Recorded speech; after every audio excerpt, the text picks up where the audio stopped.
Namaskar.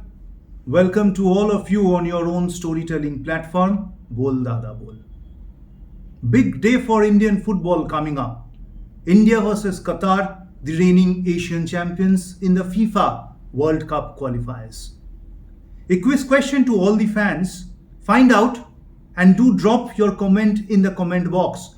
When did India last play the reigning Asian champions in football? Well, on the surface, India versus Qatar, a very lopsided battle. Qatar in 2019, when they won the aiff Asian Cup, UAE 2019, were simply unbeatable. I felt the only team which could have beaten them was Islamic Republic of Iran, who lost to Japan in the semi-final. Iran at the time were being coached by Mr. Carlos Queiroz, who's now in charge of the Qatar team, a name very synonymous with coaching all over the world. However, having said all of that, the last two times we played Qatar under Igor Stimac as the coach, possibly we had the best result against Qatar consecutively among all Asian teams. We all remember a historic draw which we achieved against Qatar in our away match. Gurpreet Singh Sandhu was simply unbeatable on that day. And even as it was a team effort, two guys will always stay with me for the kind of battle and the fight they put up on that day. Sandesh Jingan, Adil Khan. Sandesh is still in the squad. And the next time we played against Qatar, actually it was a home match. Unfortunately, owing to the COVID situation, we had to play the match abroad in Doha. It was a centralized competition. And we lost 0-1 or 1-0 by a solitary goal with a 10-man army. In the sense because Rahul Beke was red carded. So Qatar, despite all the domination which they were enjoying at the time and they were steamrolling opponents, kind of, I won't say struggled against India, but kind of couldn't steamroll India as they had wanted it to happen. The away match, the home match rather, my apologies, the home match against Qatar at that time was supposed to be held in Bhubaneswar, and it's poetic justice. The match has been again allotted to Bhubaneswar. Ranking of Qatar 61, FIFA ranking of India 102. A difference of 41 ranking in the FIFA ladder.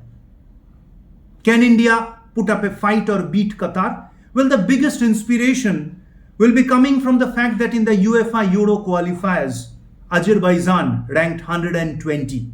I repeat, ranked 120, Azerbaijan beat Sweden 3-0, that too with 10 men. Strange things happen in sports, stranger things have happened in football, and there's no reason to believe that it can't happen. But a warning. If you expect that India would be beating Qatar right from the start, well, you'd be wrong. Beating Qatar would be difficult simply because they are a far more superior team. But superior teams have lost and we are playing at home. The team is on a roll.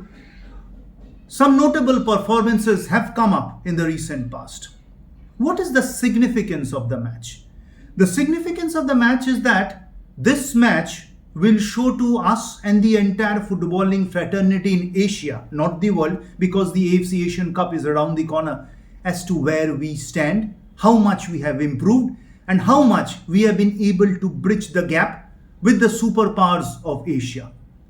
Taking no credit away from the Blue Tigers, the series of results which we have achieved have come against nations which have very close to us in the FIFA rankings or ranked much below us. Those results do matter because it gives us the confidence that we can win. The winning momentum and the belief is very much infectious. It needs to be in the happy dressing room. But have we played higher ranked opposition? Well, in international friendly, it's a bit difficult, but in the World Cup qualifiers, spot A team and Qatar, a World Cup team. Especially given the fact that we are some months away from the aiff Asian Cup where we play Uzbekistan and Australia, we need to gauge our strength, show to our fans, and the entire Asia would be looking at this match as to how much India actually improved and stemmed the gap which was existent not long back between the football teams. Can India beat Qatar? Again, that question. Well, you know what? If you look back at the coaching stint of Igor Stimac, I divided into two phases. The first phase, where he kept the door open for all who kind of needed or wanted a look into the national team. Coaches often pick up players by which they believe that this player is a domestic player and this guy is good enough to be an international player. All due credit to Igor, he gave everyone a chance. I won't say it was a revolving door, the door was kept open and he gave them a longish rope, one chance after other, so that no one could complain. And obviously, as people coming in from the domestic circuit into the international circuit take some time to settle down, he gave them a long stint, just like he got one from the aiff. The door, I won't say is fully closed, but partially closed. You need to push it to get into the national team because it's a kind of a settled unit which we have, a team or a squad of 23 which we have. It's kind of a predictable squad which Igor picks at around this time, and it's very much for obvious and understandable reasons. Missing link, Anwar Ali, Jackson Singh, Ashik Kurunian, but I have never ever felt that individuals can win you matches unless you are a Diego Maradona or a Lionel Messi or a Ronaldo. So whatever we have, all those guys have shown their mettle in the match against Kuwait, but this would be an entirely different proposition and opposition. What will our strategy be? It's a home match, but we all foresee and I believe that India would be going into the match with a very cautious attitude, likely as if they are approaching an away match. The biggest strength of the Indian national team in the recent past has been the defensive organization. This is not to say that India are a defensive unit, but the defensive organization. It's 4 men at the back, 4 in front. Sometimes it's 5 and 4, sometimes it's 4 and 5. And also the 2 strikers or the lone striker also kind of helping in because defending starts right from the striker.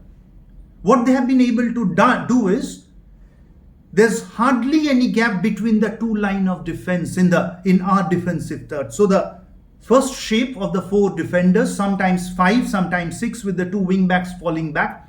And then the midfield line, there's hardly any space. So the team does not allow any hole to be created from where the opposition game maker can kind of operate. So if you play in the gap, the defensive line and the midfield line kind of recovers very fast, and it's very hard to cross those 2 line of defense which we have successfully built up.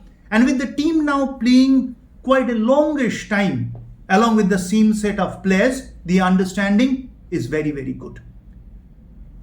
It's a kind of strategy which all club teams in Europe used to take or employ or deploy when they used to play Barcelona, who were on the rampage some years back.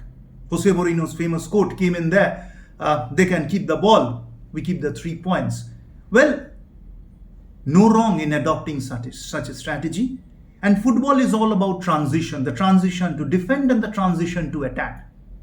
The transition to attack as to how we will fast go on the counter with the 2 flanks going out in a flash, and also the midfielders and striker up front Sunil will determine whether we can score against Qatar.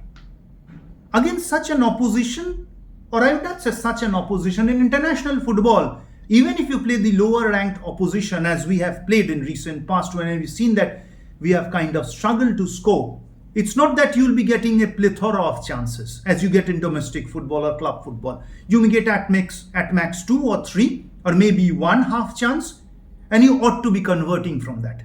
We bank on our players to convert from that. But for that, you need to grab the chances which we have. Qatar would be coming at us very hard.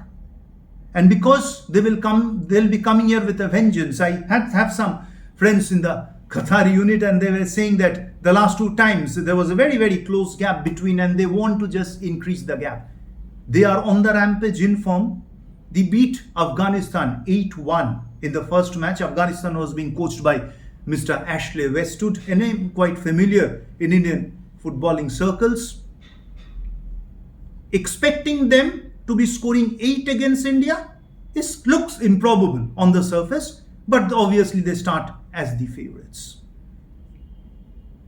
The match is in Bhubaneswar.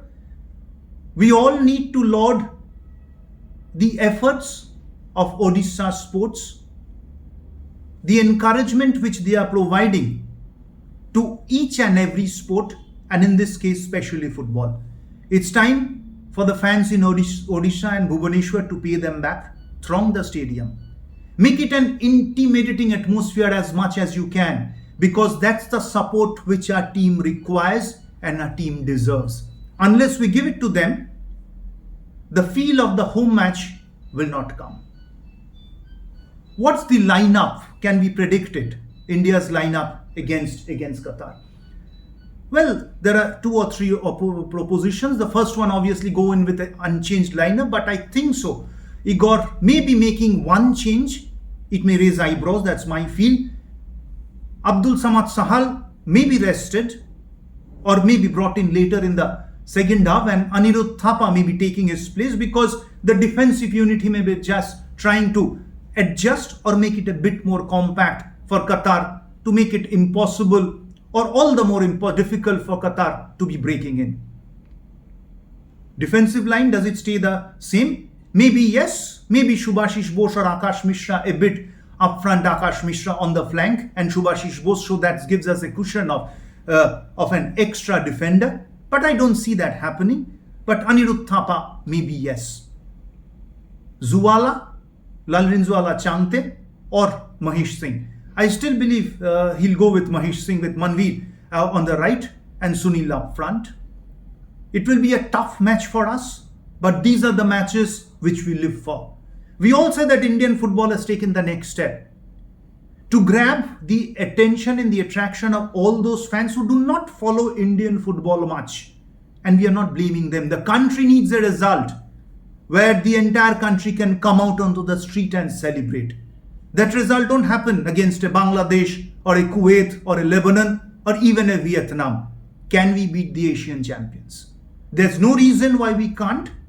We need to be exceptionally strategic in our planning and grab the chances. Last time we did create chances to win. It's difficult.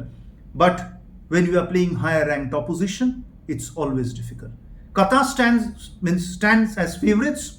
Go into the match as overwhelming favourites. But you never know, stranger things happen in football. Your prediction, your lineup, when did India last play the reigning Asian champions? All of the comments, please drop in the comment box. And if you feel we are giving you the right content, spread the word, share, like, subscribe, because we need your support. Any feedback, most welcome. We will be back very soon. Do watch on television, and as many people who can go to the ground to watch. Unfortunately, I got tied up in my personal commitments. I won't be able to there. But the biggest supporter of Indian football that we all are, back the blue and let's hope. This is your own storytelling platform, Boll Dadaa Boll. Stay well, stay safe, and till the time we come back, namaskar.